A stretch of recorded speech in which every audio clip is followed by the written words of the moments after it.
Assalamualaikum warahmatullahi wabarakatuh.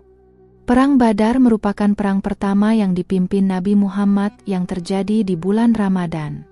Perang Badar dikenang sebagai pertempuran besar yang melibatkan kaum muslim bertempur melawan pasukan Quraisy pada masa awal perkembangan Islam.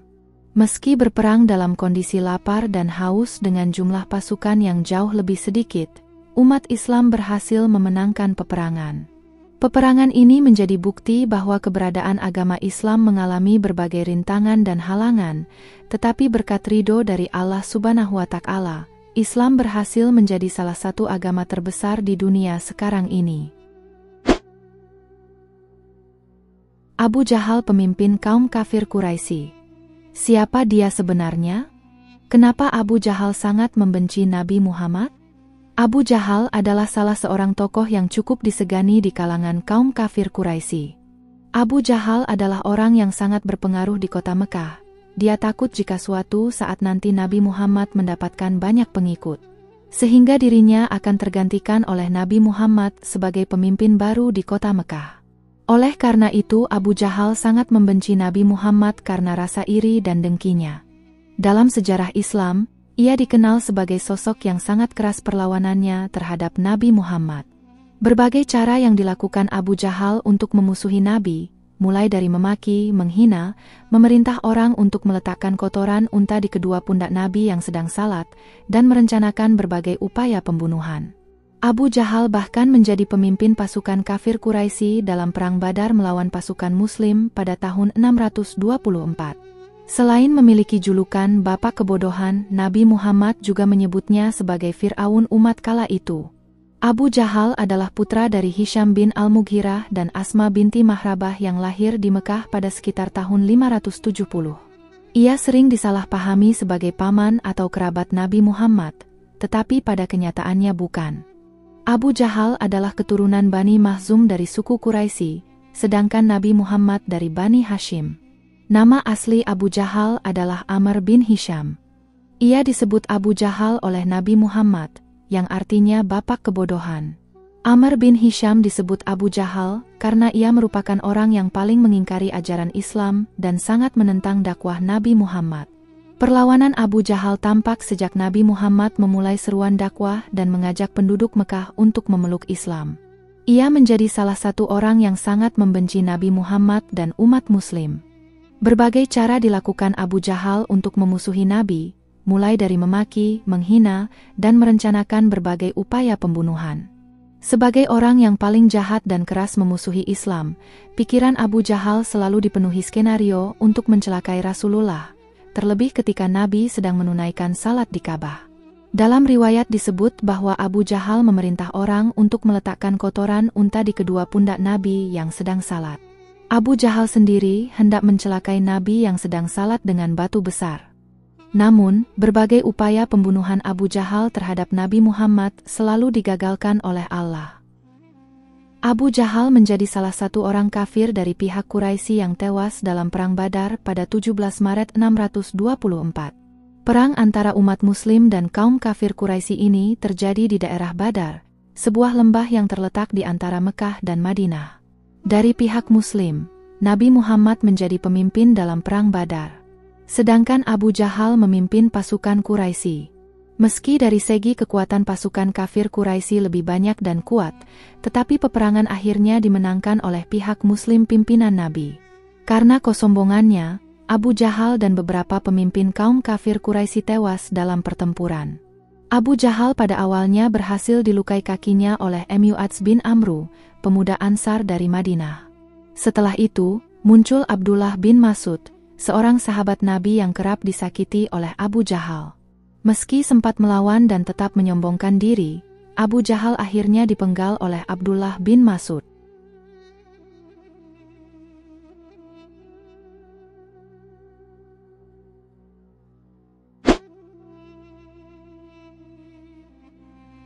Perang Badar terjadi pada 17 Maret 624 Masehi atau 17 Ramadan tahun kedua Hijriah. Perang Badar melibatkan 314 pasukan umat Islam yang melawan lebih dari 1.000 orang dari kaum Quraisy. Perang Badar merupakan perang pertama yang dijalani umat Islam sejak peristiwa hijrahnya Nabi Muhammad pada 622 Masehi. Di dalam Al-Quran, Perang Badar dijelaskan dalam beberapa ayat di surat Ali Imran. Ayat ke-123 sampai 126.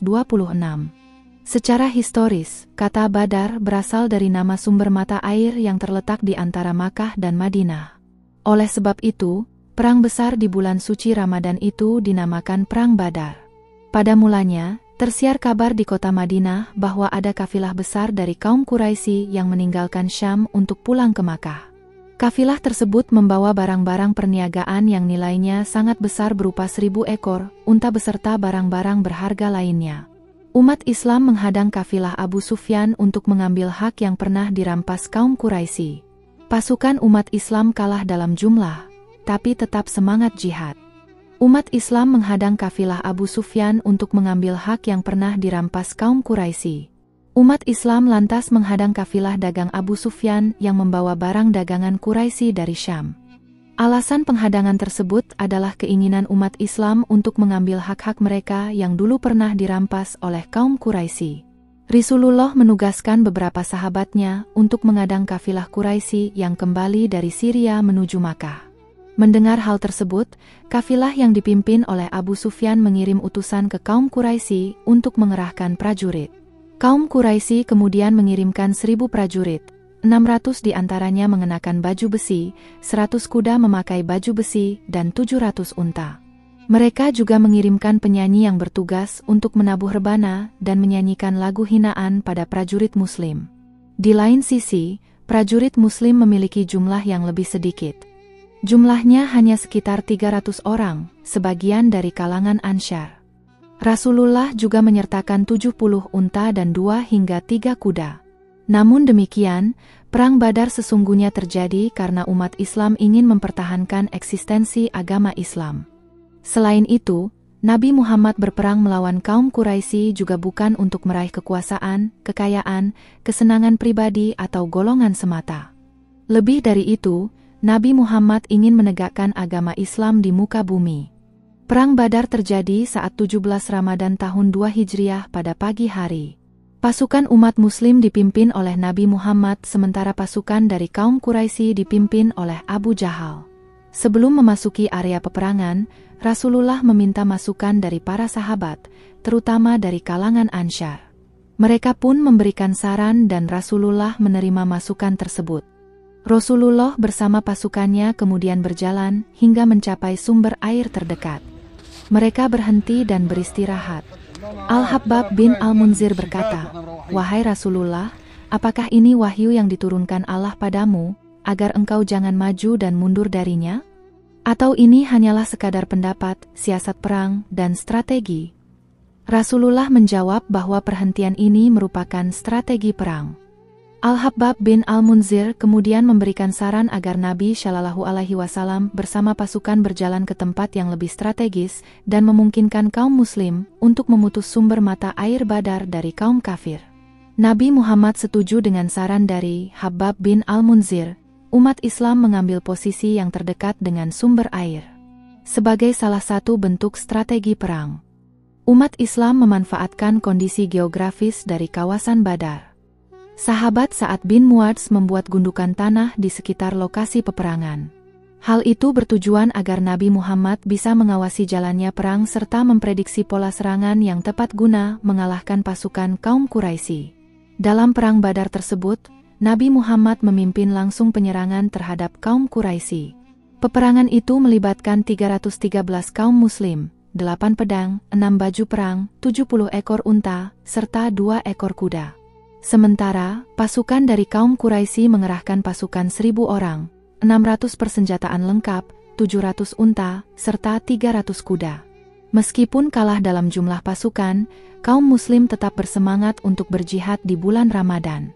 Semangat perang itu berhasil menewaskan 3 pimpinan perang dari pasukan kaum Quraisy, yaitu Utbah, Syaibah, dan Walid bin Utbah.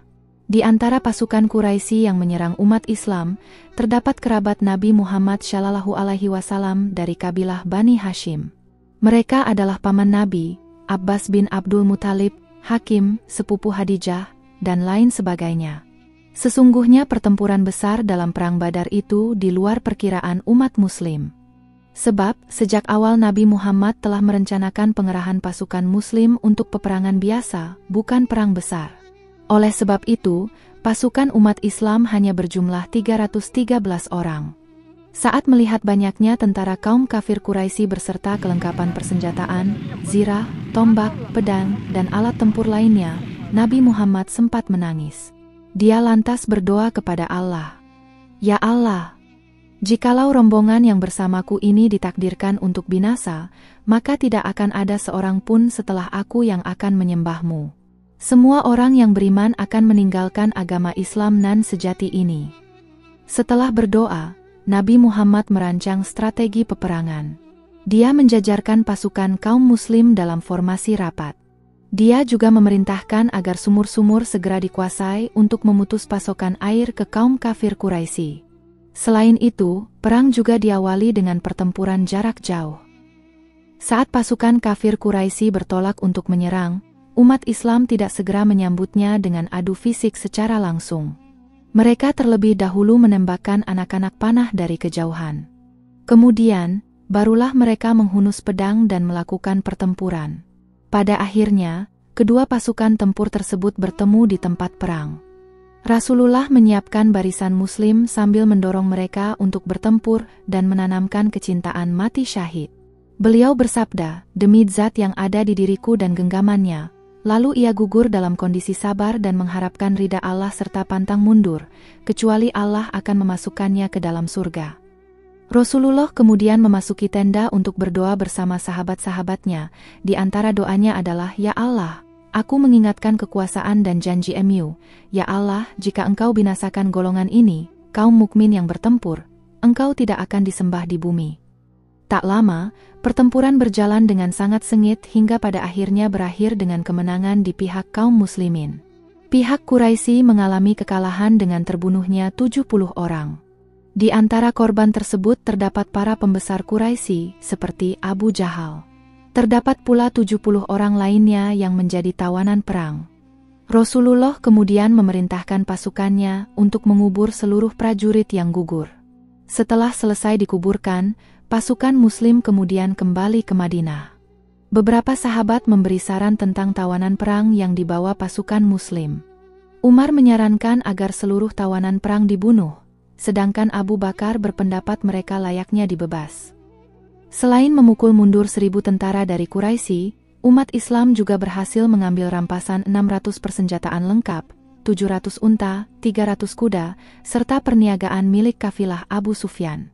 Dengan kecerdikan Nabi Muhammad dan kedisiplinan pasukannya, umat Islam berhasil membalikkan keadaan yang membuat kehormatan dan kemuliaan Islam makin tegak. Pada akhirnya, Perang Badar dimenangkan oleh pasukan dari umat Islam. Kemenangan pada Perang Badar tersebut membuat posisi Islam di kawasan Madinah kian kuat.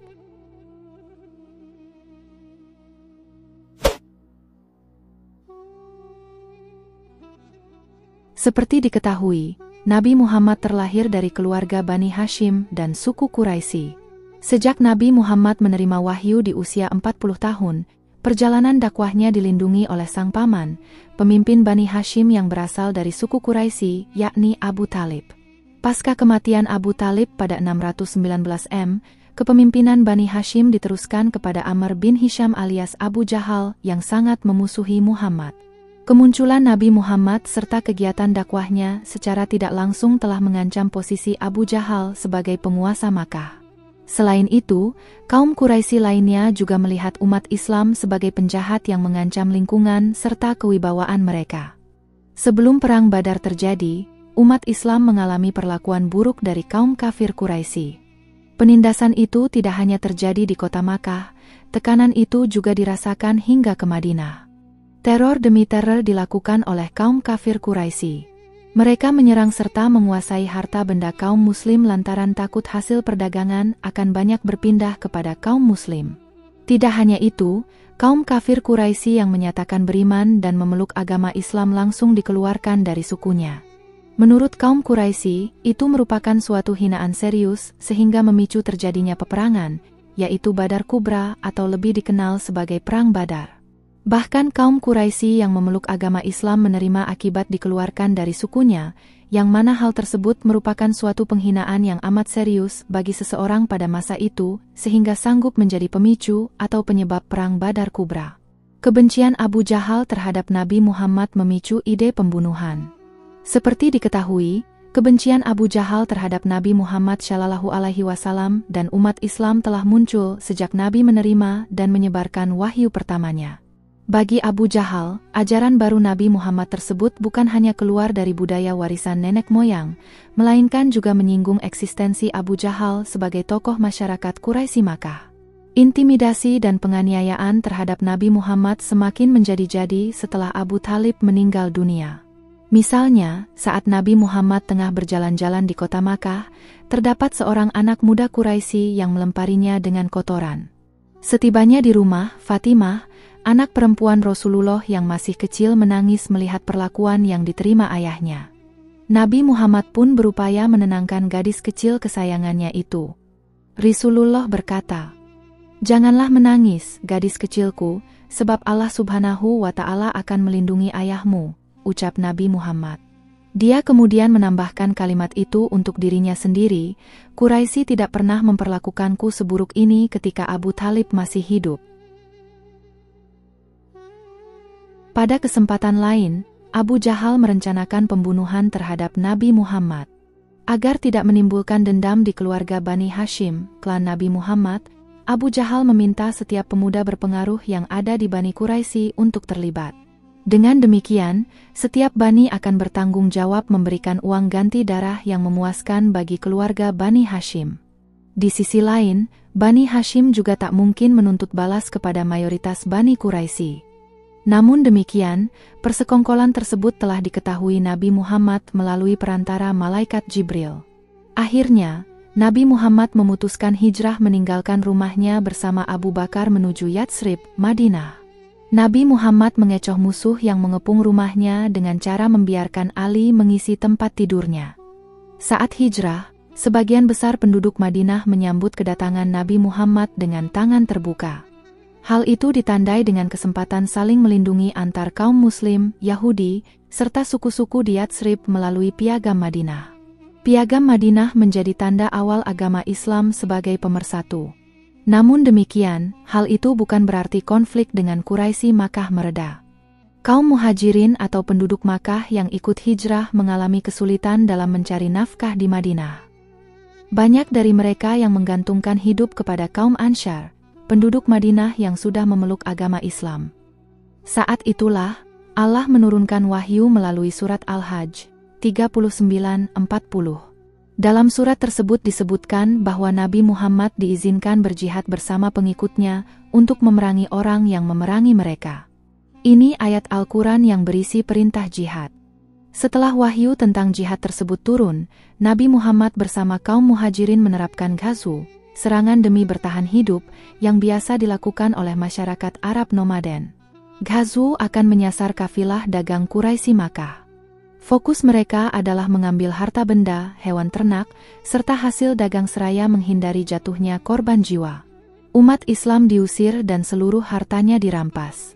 Semenjak Nabi Muhammad gencar berdakwah kepada kaumnya, orang-orang yang tergolong musyrik di Makkah sudah melancarkan peperangan.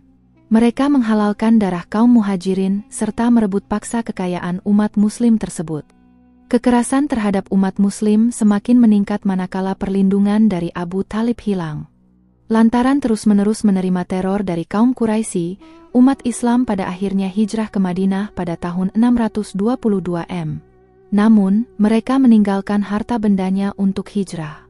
Akibatnya, semua harta yang mereka miliki dirampas oleh kaum kafir Quraisy. Itulah sekilas pembahasan tentang Perang Badar. Terima kasih telah menyimak sampai akhir. Wassalamualaikum warahmatullahi wabarakatuh.